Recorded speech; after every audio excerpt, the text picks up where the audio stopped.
할렐루야.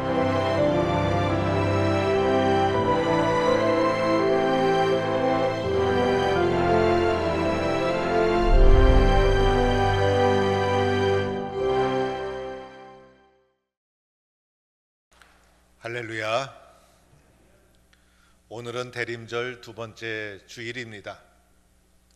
어둠이 가득한 이 땅에 다시 오시는 주님을 기다리며 한 주 한 주를 보내고 있습니다. 기다리는 자가 기쁨을 누리고 사모하는 자가 은혜를 누리게 되는 것입니다. 기다리며 사모하며 살아갈 때 희망이 넘치는 것이고, 이러한 자에게 하나님의 은혜와 응답이 이루어지는 것입니다. 이렇게 기다리고 사모하는 심정으로 대림절 한 주 한 주를 잘 보내는 성도가 되기를 축원합니다. 하나님이 우리를 부르실 때 한 사람 한 사람을 부르시는 것입니다. 아브라함을 부르시듯이, 모세를 불렀듯이, 그리고 사울을 불러 바울로 변화시켜 주셨듯이 한 사람 한 사람을 불러서 예수 믿는 자로 변화시켜 주시는 것입니다. 한 사람의 영혼이 천하보다 귀하고, 한 사람을 위해서 예수님 십자가 지신 것이고, 예수를 믿어도 나 한 사람이 마음의 문을 열고 예수님을 영접하고 구원받는 하나님의 자녀가 되는 것입니다. 그런데 더 나아가 하나님은 두세 사람이 모인 곳에도 함께 하시죠. 예수 믿는 사람들이 함께 만나서 기도하고 찬송하고 격려하고, 그 자리 그곳에 세상적으로 보면 작고 연약한 공동체랄지라도 두세 사람이 모였음에도 불구하고 우리 주님이 그곳에 함께 하시는 것입니다. 더하여 두세 사람의 모임에서 끝나는 것이 아니라 하나님께서는 두세 사람이 모여서 공동체로 우리를 불러주신다는 것입니다. 마가의 다락방에 120명의 성도가 모였어요. 이들은 두세 사람이 하던 대로 오로지 기도하기에 힘쓰게 됩니다. 그래서 주님의 말씀을 붙잡고 기도하고 오로지 기도에게 힘쓰고 또다시 기도하고, 그러자 오순절 날이 이름에 그들이 결정적으로 성령의 임재를 경험하게 됩니다. 하늘로부터 급하고 강한 바람 같은 소리가 그들 가운데 가득 차게 되고, 불의 혀처럼 갈라지는 것이 그들 위에 임하게 되고, 그래서 바람 같은 불 같은 하늘로부터 임하는 성령의 임재를 체험하게 됩니다. 그들이 성령의 충만함을 받고 성령의 이끌림을 받게 되고, 성령이 말하게 하는 대로 말하도록 하게 되고, 그래서 성령 충만한 공동체를 이루게 되는 것입니다.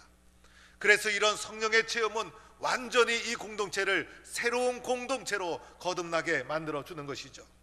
그래서 성령의 역사 속에 새 사람들이 모여서 이루어진 이 공동체를 교회라고 부르고 있는 것이고, 하나님은 한 사람도 부르고 두세 사람 가운데도 함께 하시지만은 결정적으로 교회로 우리를 부르고 있다는 것입니다. 한 사람이 예수 믿고 성령의 인도 속에 한 몸을 이룬 공동체, 한 몸을 이룬 공동체를 교회라고 부르고, 이 교회를 원어로는 에클레시아라고 부릅니다. 이 뜻 속에는 세상 속에 살아가던 우리들을 하나님께서 세상으로부터 불러내어서 세상 속에서 세상 사람으로 살아가지 않도록 세상에서 불러내어 주셔서 하나님의 성령 안에서 모여진 공동체, 이것을 에클레시아, 교회라고 부르는 것이고, 지금까지 세상에서 전혀 볼 수 없었던, 이 지구상에 한 번도 나타나지 않았던 완전히 새로운 공동체를 주님은 이곳에 세워주신 것입니다. 이 공동체의 특징이 무엇일까? 이 공동체는 도대체 어떤 성격을 그 속에 가지고 있는 것일까? 이 공동체 안에는 어떤 영적인 기질을 가지고 있는 것일까? 오늘 읽은 사도행전 2장 42절에 초대교회 공동체의 특징이 나와 있어요. 그들이 사도의 가르침을 받아 서로 교제하며 떡을 떼며 오로지 기도하기에 힘쓰니라. 이 세상의 어떤 집단하고 전혀 성격이 다른 공동체의 모습. 그래서 이 공동체의 첫 번째 특징은 사도의 가르침을 받았다는 거예요. 사도들의 증언, 사도들이 전하는 예수 그리스도의 복음을 그대로 수용했다는 거예요. 오늘의 적용해서 해석해 보면 그들 공동체의 중심에 말씀이 있었다는 거예요. 말씀을 수용하고 말씀을 경청하고 말씀을 받아들이고, 그래서 이 공동체의 중심에는 말씀이 거하고 있었다는 것이죠. 세상에 어떤 집단도 나름대로 존재하는 이유가 있어요. 그래서 세상의 모든 존재는, 집단은 목적이 있고 나름대로 그 집단을 유지하게 만들어주는 이념이 있고, 그리고 나름대로 계산이 있고 이익이 있어서 집단이 모여서 유지되고 형성이 되어 가는 거예요. 그런데 교회는 무엇 때문에 모였을까? 교회 중심에는 무엇이 있을까? 하나님의 말씀이 있다는 거예요. 이 하나님의 말씀 때문에 교회 공동체가 이루게 된 거예요. 사도들의 증언, 예수가 그리스도라는 이 복음, 오늘 우리에게 적용해 보면 말씀이 공동체의 중심에 놓여 있고 말씀 때문에 모인 공동체라는 것입니다. 이 말씀을 들을 때 어떤 일이 일어날까? 이 말씀을 경청할 때 사람들의 마음이 찔렸어요. 그래서 우리가 어찌할꼬 회개하는 역사가 일어나고, 내가 죄인이라는 것을 발견하고 예수를 그리스도로 영접하고 새 사람 되는 역사가 말씀 가운데 일어나는 거예요. 말씀을 들을 때 그들 가운데 일어났던 것 하나가 또 사람들을 두려워하는데, 이 두려워한다는 것은 하나님을 경외했다는 거예요. 말씀이 역사하사 그 공동체 안에 하나님을 경외하는 역사가 일어나는 거예요. 또한 말씀을 들을 때 사도들로 말미암아 기사와 표적이 일어났다. 말씀을 믿음으로 받아들일 때 놀라운 역사가 일어나는 거예요.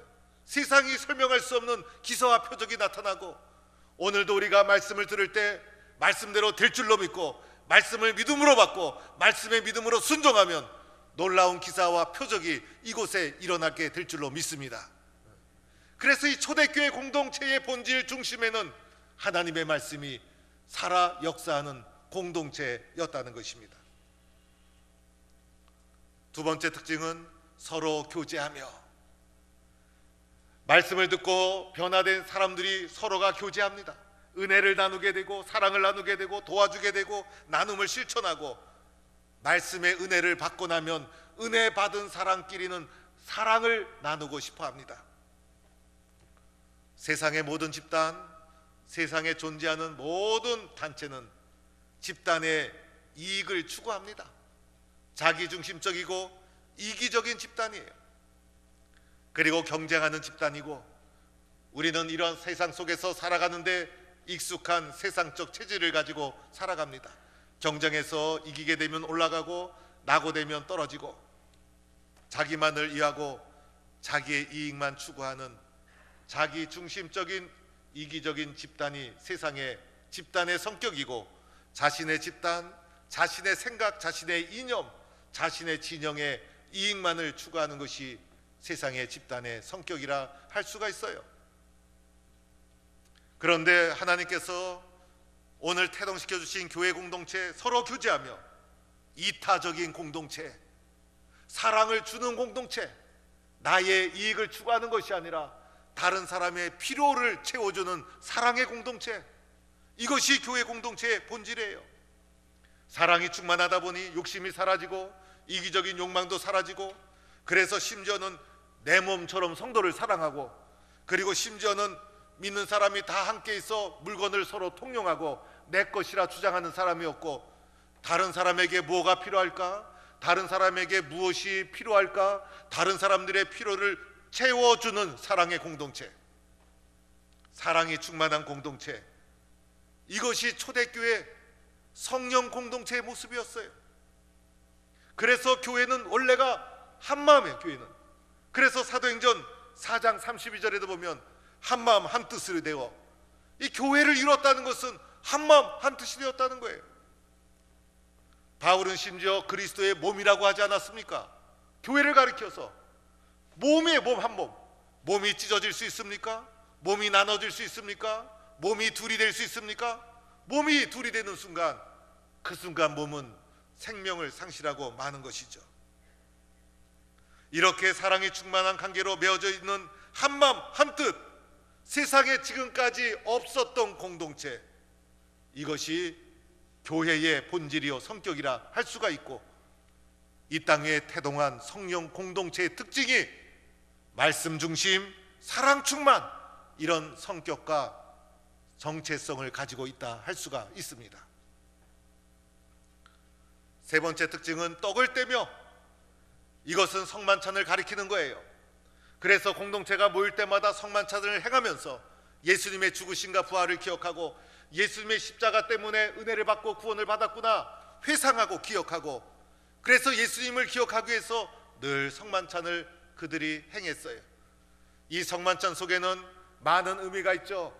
우리들은 한 몸이라는 의미도 있고, 한 몸에서 떨어진 조각이라는 의미도 있고, 우리 각자의 조각이 합쳐지면 한 몸이 된다는 뜻도 있고, 이 성만찬 속에는 나눔의 의미도 있고, 성만찬 속에는 감사의 정신도 있고. 그런데 이 성만찬은 그 당시 초대교회 성도들이 모였을 때 모임의 중심이 성만찬이었어요. 예전의 중심이 성만찬이었어요. 오늘 우리에게 적용해 보면 예배라고 할 수가 있어요. 그래서 초대교회는 모일 때마다 예배를 드리는 마음으로 성만찬을 행하고 사도들의 증언을 들었던 거예요. 오늘날로 치면 예배를 드리고 있다 할 수가 있는 것이에요. 예배는 교회의 중심, 그래서 신앙인의 표시는 예배 드리는 자가 바로 신앙인이고, 그리고 교회에 나와서 예배를 드릴 때 신앙이 살아있고 올라가게 되고, 예배를 빠지게 되면 신앙도 식어지고, 그래서 신앙의 모든 중심에 예배가 있는 거예요. 그렇죠 여러분? 이것이 초대교회의 특징이에요. 그래서 우리는 초대교회처럼 예배를 생명처럼 여기는 성도들, 예배를 가장 중요한 교회의 생명으로 여기는 성도들. 주일이 되어서 교회를 갔더니 교회가 예배를 안 드려요. 교회를 갔더니 예배를 안 드려. 교회라고 할 수 있겠어요 여러분? 세상에서 힘들고 어려울 때 예배당 찾아갔더니 정해진 시간에 정해진 예배가 끊임없이 드려지고 있어요. 이것이 교회 아닙니까? 그래서 교회가 있는 곳에 예배가 있고, 예배가 있는 곳에 교회가 있다는 거예요. 왜 초대교회 성도들이 이렇게 예배를 드렸을까? 성령 충만하고 말씀 충만하고 사랑을 나누다 보니 이 모든 은혜와 감격이 예배로 하나님께 올려드리고 싶은 거예요. 이런 마음이 올라오게 되는 거예요. 다툼이 있고 시기가 있으면요 예배 마음도 내려앉게 되어 있어요. 그런데 사랑이 충만하니 보다 보니 하나님의 은혜를 생각하고 예배를 드려야 되고, 우리의 심령을 하나님께 바쳐야 되고, 이러한 예배를 우리 주님이 기뻐하시는 것입니다. 이것이 초대교회 공동체의 특징. 네 번째는 오로지 기도하기에 힘쓰니라. 그래서 기도에 전심전력하고 또다시 기도하고 통성으로 기도하고 손을 들고 기도하고 무릎 꿇고 기도하고 엎드려서 기도하고 새벽에 기도하고 문제 있으면 기도하고 아픔 있어도 기도하고 오로지 기도하기에 힘쓰니라. 기도로 문제를 해결해 나가고, 기도하다 보니 눈앞에 펼쳐진 두려움과 환난도 뚫고 나갈 수 있고, 기도로 매달리고 기도로 헤쳐나가고 기도로 무장하고, 이것이 초대교회의 성격이요 본질이라 할 수가 있습니다. 자 여러분, 전혀 새로운 공동체 아닙니까? 이전에 어찌 성령이 있었고 말씀이 있었고 기도가 있었어요. 그런데 성령 충만하자 말씀 공동체, 사랑 공동체, 예배 공동체, 기도 공동체, 이것을 교회라고 부르는 것이고, 예수 믿고 성령 충만한 우리들을 주님은 이렇게 교회로 불러주시는 것이고, 말씀과 사랑과 예배가 기도가 교회의 본질이요 교회의 정체성이요, 우리들은 여기에 충성을 다해야 되는 것이고, 이것을 추구해야 되는 것이고, 이것이 살아날 때 교회가 교회다워지는 것이고, 우리의 신앙생활의 모든 집중도 여기 바로 말씀과 사랑과 기도와 예배에 집중하고 집중할 때 교회가 교회다워지는 역사가 일어나게 될 줄로 믿습니다. 바울은 이 교회를 그리스도의 몸이라고 했어요. 여러분 생각해 보세요. 그리스도의 몸이라는 것은 오늘날 현존하는 예수님의 몸이라는 거예요. 오늘 이 순간 이 자리에 나같이 흠이 있고 부족한 사람을 불러서 성령의 은혜를 주시고 예수님의 몸을 이루는 사람으로 나를 사용해 주시다니, 나같이 부족하고 연약한 자를 우리 주님이 불러주셔서 새 사람으로 만들어 주시고 공동체를 형성해 주셨는데, 이 공동체를 주님의 몸이다, 오늘 이 땅에 있는 예수님의 몸으로 우리들을 사용해 주시니 얼마나 놀라운 일입니까?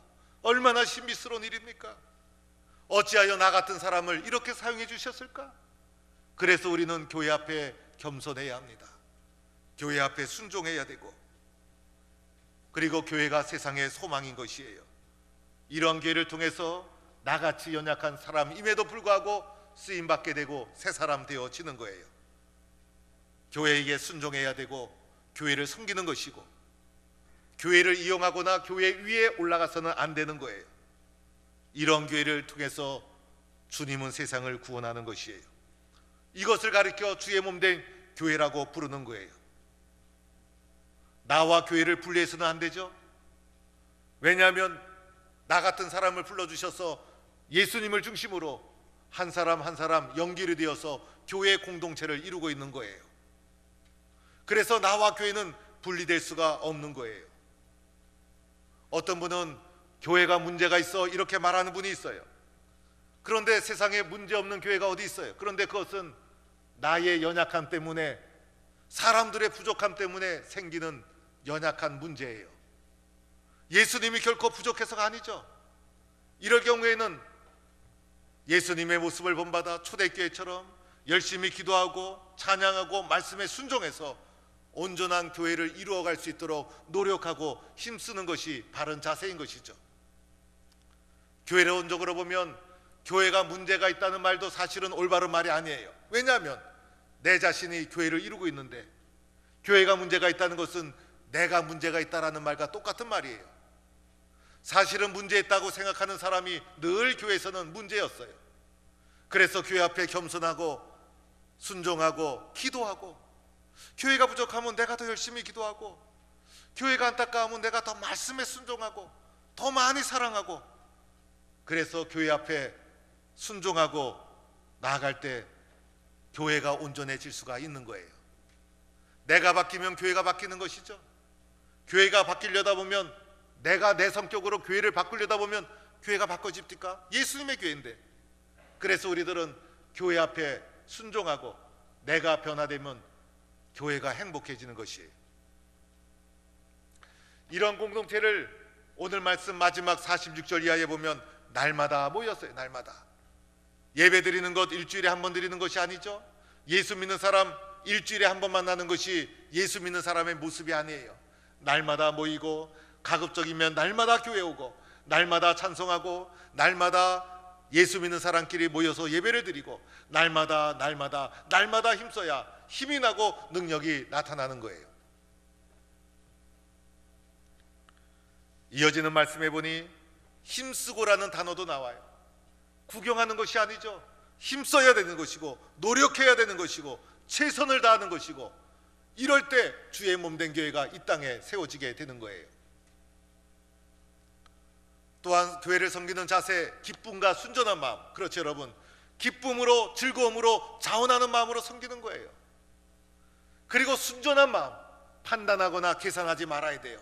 아이, 저 사람은 나쁜 사람이야, 저 사람은 안 돼, 판단하거나 계산하지 말아야 돼요. 가급적이면 믿어주고 신뢰하고, 그리고 예수 믿는 것은 순전한 마음으로 주님 앞에 나가야 되는 거예요. 그럴 때 이 교회가 하나님의 교회가 되어지는 것이에요. 그리고 나서 하나님을 찬미하는 거예요. 하나님을 높이고 우리 가운데 계신 하나님께 영광을 돌리고, 내가 높아지는 것이 아니라 오직 하나님께 영광을 돌릴 때 그 교회가 하나님의 교회로 사명을 감당하게 되는 거예요. 우리 포항동북교회도 말씀 중심, 사랑 충만, 예배 철저, 기도 헌신하는 교회가 되어서, 이런 교회를 이루는 내가 되어서 오늘 이 땅 위에 하나님의 뜻을 이루어가는 선교적 사명을 감당하는 교회가 될 수 있기를 축원합니다. 이런 교회를 통해서 하나님은 세상을 변화시키고 이런 교회를 사용해 주시는 거예요. 이런 결과 어떤 일이 일어날까? 마지막 47절에 보니 이렇게 말씀하죠. 온 백성에게 칭송을 받는다는 거예요. 교회는 말씀 충만, 사랑 충만, 그리고 예배 철저, 그리고 기도 열심, 이것의 본질에 충실할 때 세상 사람들이 교회를 칭찬하는 거예요. 야, 저 교회는 진짜 교회구나, 저 교회 성도들은 진짜 예수 믿는구나. 그래서 교회는 오늘 초대교회처럼 말씀에 철저하게 순종하고, 서로가 내 몸처럼 사랑하고, 그리고 예배를 철저히 열심으로 최선을 다하고 오로지 기도에 힘쓰니라, 이 네 가지 본질에 열심을 내고 날마다 힘쓰고 최선을 다할 때 세상 사람들이 야, 저 교회는 진짜 교회구나, 저 교회는 하나님이 함께하는 교회구나, 세상에 칭찬을 받게 되는 거예요. 그 결과 날마다 구원받는 사람이 날마다 더하게 하시니라, 이것이 초대교회 모습이에요. 교회는 살아있는 생명체이기 때문에 날마다 성도들이 늘어나고 날마다 복음의 지경이 확장되고, 그래서 초대교회 모습도 보면 사도행전 6장 7절에도 하나님의 말씀이 점점 왕성하여 예루살렘에 있는 제자 예수가 더 심히 많아지고, 사도행전 12장 24절에도 보면 하나님의 말씀은 흥왕하여 더하더라, 날로 더해지는 역사가 일어나게 되는 것입니다. 사랑하는 성도 여러분, 하나님이 한 사람 한 사람 부르고 있지만은 한 사람이 부름을 받아서 신앙생활 하다 보면 얼마 가지 않아서 열심과 또 간격이 다 식어지고 신앙도 사라질 가능성이 많습니다. 두세 사람이 모여서 열심히 기도해서 이 가운데 우리 주님이 함께 계시는구나, 그래서 뜨겁게 기도하지만은 1년도 두세 사람, 2년도 두세 사람, 3년째도 두세 사람이면 그 그룹은 심각한 영적 침체에 빠질 위험이 있는 것입니다. 그래서 하나님은 최종적으로 이 땅에 교회를 세워주신 것이고, 교회를 통해서 세상을 구원하시고자 하시는 것이 하나님의 계획이요, 하나님이 세워주신 교회의 중심에는 말씀과 사랑과 예배와 기도가 있는 것입니다. 오늘 우리 교회가 말씀 위에 세워진 교회, 사랑이 충만한 교회, 그리고 예배를 잘 드리는 교회, 기도에 열심 내는 교회가 되어서 마지막 시대에 하나님께서 맡겨주신 선교적 사명, 세상을 구원하는 사명, 영혼을 구원하는 사명, 날마다 더하게 되는 놀라운 역사가 일어나는 우리 포항 동북교회가 되기를 주의 이름으로 간절히 축원합니다.